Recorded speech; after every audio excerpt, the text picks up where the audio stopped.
আজ আপনাদের সাথে আমি শেয়ার করেছি একটা ইউনিক রেসিপি, মানে খুবই সুন্দর, খুবই টেস্টফুল, আনকমন একটা রেসিপি, ফুলকপির ধোকা।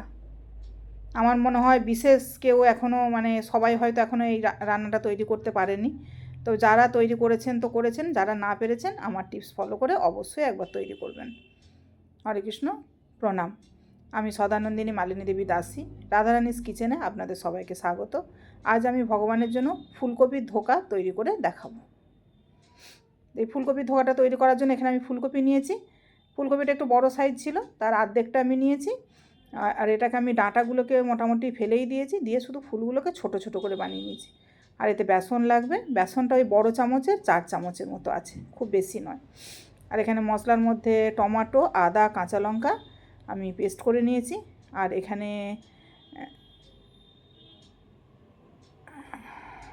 এখানে হচ্ছে টমেটো সস রয়েছে, এটা no onion no garlic tomato sauce.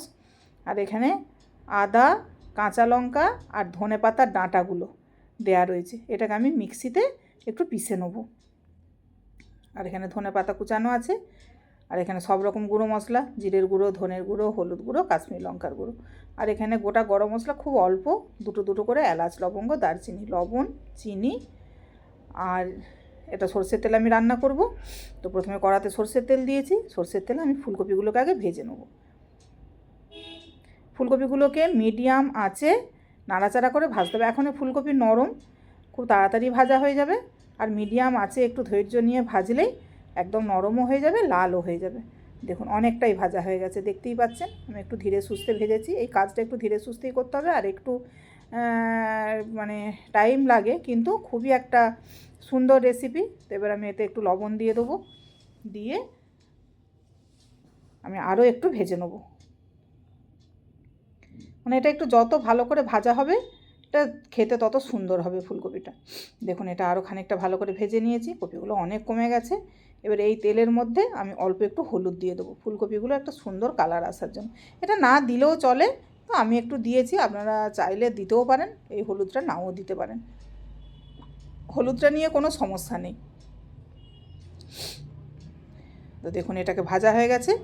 তো আমি এটাকে আর বিশেষ আমি ভাজবো না, এটাকে গ্যাস বন্ধ করে ঠান্ডা হতে দেবো আমি। তো এটা ঠান্ডা হতে হতে আমি বেসনটার একটা ব্যাটার তৈরি করে নেব।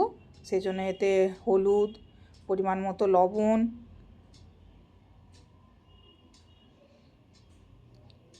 তারপরে যে আদা, কাঁচা লঙ্কা, ধনেপাতা ডাঁটা দিয়ে যে মিক্সিতে আমি পেস্ট করেছিলাম ওইটা দিয়ে দেবো। এটা কিন্তু একদম মানে ফাইন পেস্ট নয়, একটু দানা দানা রয়েছে, এরকম করেই করবেন। দিয়ে এবার অল্প অল্প করে জল দিয়ে আমি একটা ব্যাটার তৈরি করব। এই ব্যাটারটা একদম পাতলা ব্যাটার হবে, কিন্তু প্রথমেই অতটা বেশি জল দেওয়া যাবে না, অল্প অল্প করে জল দিয়ে মোটামুটি একটা ব্যাটার করে নিয়ে তারপরে দেখুন আমি প্রায় 1 লিটারের মতো জল দিয়ে দিয়েছি। এই রকমই পাতলা ব্যাটার করতে হবে, মোটা ব্যাটারে এই জিনিসটা হবে না।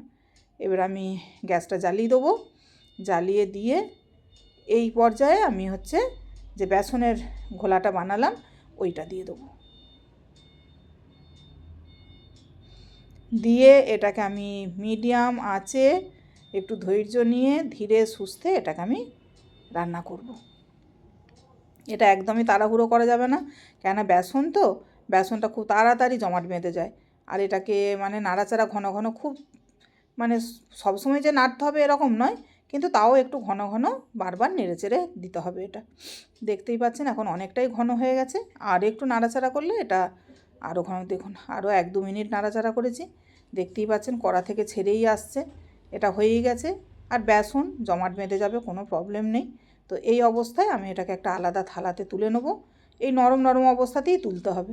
এই থালাটায় আমি সরষের তেল ব্রাশ করে নিয়েছি, এবারে এতে ঢেলে দেবো। দিয়ে থালাটার মধ্যে এটাকে, যেহেতু ধোকার শেপ দেবো, সেই রকম করে পেতে নেবো।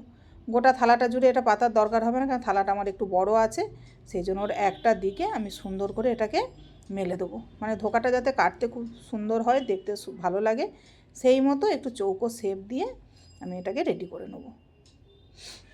দেখুন কত সুন্দর হয়েছে, এটা ঠান্ডাও হয়ে গেছে। আমি এটাকে এবারে ধোকার শেপ দিয়ে নেবো। এবার আপনারা চাইলে বরফির শেপও দিতে পারেন, বা আমি যেরকম চৌকো শেপ দিচ্ছি এটাও দিতে পারেন, এটা আপনাদের উপর নির্ভর করছে কিভাবে করবেন। আর ধোকাগুলো একটু বড় করবেন না ছোট করবেন সেটা আপনাদের উপরে। তো আমি একটু মাঝারি মাঝারি সাইজ করেছি, দেখতেই পাচ্ছেন কীরকম হয়েছে। দেখুন কত সফট, দেখুন ধোকাটা, মানে দেখলেই আপনি বুঝতে পারছেন। আর থালায় কোথাও লেগেও নেই, কিছুই নেই। এরকম একটু যদি তেল ব্রাশ করে ধোকাগুলো মিলে দেওয়া হয়, এই রকম সুন্দর হবে। আপনারা দেখে নিশ্চয়ই বুঝতে পারছেন জিনিসটা কত সুন্দর হয়েছে আর কত সফট হয়েছে। তো এইটাকে এইভাবেও রান্না করা যায়, কিন্তু আমি আজকে একটু ভেজে রান্না করব। ভেজে রান্না করলেও ঠিক আছে। আর তো মোটামুটি তেলে যতগুলো ধরবে আমি দিয়ে দেবো, দিয়ে ভেজে নেবো। আপনারা চাইলে ভাজতেও পারেন, না ভাজতেও পারেন, যেটা আপনাদের সুবিধা হবে। তো এগুলোকে খুব লাল করব না আমি। দেখুন একটা দিক হয়ে গেছে, আমি এগুলোকে মানে উল্টে দেবো। আর খুব টেস্টফুল এটা রান্না, মানে এত সুন্দর হয়, একটা বাঁধাকপির সুন্দর গন্ধ, তার উপরে মানে একটা বেসনের একটা সুন্দর গন্ধ আছে, সেটাকে তেলে ভাজা হয়েছে, মানে খুবই সুন্দর হয়। এগুলো দুটো দিকে আমি ভেজে নিয়েছি, দেখুন কত কীরকম ভেজেছি, দেখুন একদম লাল করে নয়, আবার একদম কাঁচা কাঁচাও লাগছে না। আপনারা বুঝতেই পারছেন, দুটো দেখে তফাতটা বুঝতেই পারছেন, মানে ধোকার কালারটা আর এই কালারটা কতটা তফাৎ। তো চাইলে আপনারা একটু ভেজেই নেবেন, ভেজে নিলেও খেতে খুব সুন্দর হয়। আমি বাকিগুলোকেও এরকম ভেজে নিয়েছি, এগুলোকেও আমি তুলে নেবো সব। তুলে নিয়ে তেলটাকে আমি খানিকটা কমিয়ে দিয়েছি, কমিয়ে দিয়ে যে গোটা গরম মশলাগুলো নিয়েছিলাম, ওই দুটো এলাচ, দুটো লবঙ্গ, দু টুকরো দারচিনি, ওইটা দিয়ে দিলাম। আর আপনারা চাইলে এতে একটু গোটা জিরে দিতে পারেন, কিন্তু আমি দিইনি, আপনাদের ইচ্ছা হলে দেবেন। আর যে গুঁড়ো মশলাটা নিয়েছিলাম, সেই গুঁড়ো মশলাটা একটু জল দিয়ে গুলে নিয়ে এর মধ্যে আমি দিয়ে দেবো। দিয়ে তেল বেরোনো পর্যন্ত আমি এটাকে কষিয়ে নেবো। দেখুন এটা মোটামুটি কষানো হয়ে গেছে, তেল ছেড়েই এসছে, দেখতেই পাচ্ছেন। এবারে যে টমেটো পেস্ট করেছিলাম, টমেটো, আদা, কাঁচা লঙ্কা, এটা আমার দুটো টমেটো রয়েছে, একটু বড় সাইজেরই টমেটোটা ছিল, দুটো টমেটো দিয়েছি আমি। আপনারা আপনাদের পরিমাণ মতো টমেটোটা দিয়ে দেবেন। তো আমার যে পরিমাণ রান্না, তাতে দুটো টমেটো দিতেই আমার মনে হয়েছে সাফিসিয়েন্ট, সেই জন্য দিয়েছি। আর এতে একটু আলুও দেওয়া যায়, তো আপনারা চাইলে আলুও এর মধ্যে দিতে পারেন। আমি আলু দিইনি, আমি এমনি কষা কষা মতো করেছি। তো এই পর্যায়ে আমি হাফ চামচ চিনি, হাফ চামচকে একটু কম, আর পরিমাণ মতো নুনটা দিয়ে দেবো। দিয়ে আমি আরও খানিকক্ষণ কষিয়ে নেবো। দেখুন কষানো মোটামুটি কমপ্লিট, তেল ছেড়ে এসছে। এই পর্যায়ে আমি ধনে পাতাটা দিয়ে দেবো। ধনে পাতাটা শেষের দিকে দিলেও হয়, কিন্তু আমি এখনই দিয়ে দিলাম। আর যে টমেটো সসটা নিয়েছিলাম, টমেটো সসটাও দিয়ে দেবো। এটা নো অনিয়ন নো গার্লিক, আমি অনলাইন থেকে কিনি, বা কোনো সময় আমি কলকাতার যে শপিং মলগুলো রয়েছে ওখান থেকেও কিনে আনি। এটা অ্যাভেলেবেল এই সসটা। এবার আমি এই সসটা দেওয়ার পর ঢাকা দিয়ে কম আঁচে আমি প্রায় 2-3 মিনিট কষিয়েছি। দেখুন কষানো আমার রেডি, মশলাও দানা দানা মতো হয়ে গেছে। এবার আমি এতে গরম জল দিয়ে দেবো। আপনারা কিন্তু অবশ্যই রান্নাতে গরম জল ইউজ করবেন, ঠান্ডা জল ইউজ করলে রান্নার টেস্ট চেঞ্জ হয়ে যায়। তাই আপনারা গরম জলই ইউজ করবেন, হালকা গরম জল ইউজ করবেন। তো গরম জল দেওয়ার জন্য রান্নাটা তাড়াতাড়ি ফুটেও গেছে, দেখতেই পাচ্ছেন ভালো ফুটছে টকবক করে। এই অবস্থায় আমি ধোকাগুলো দিয়ে দেবো।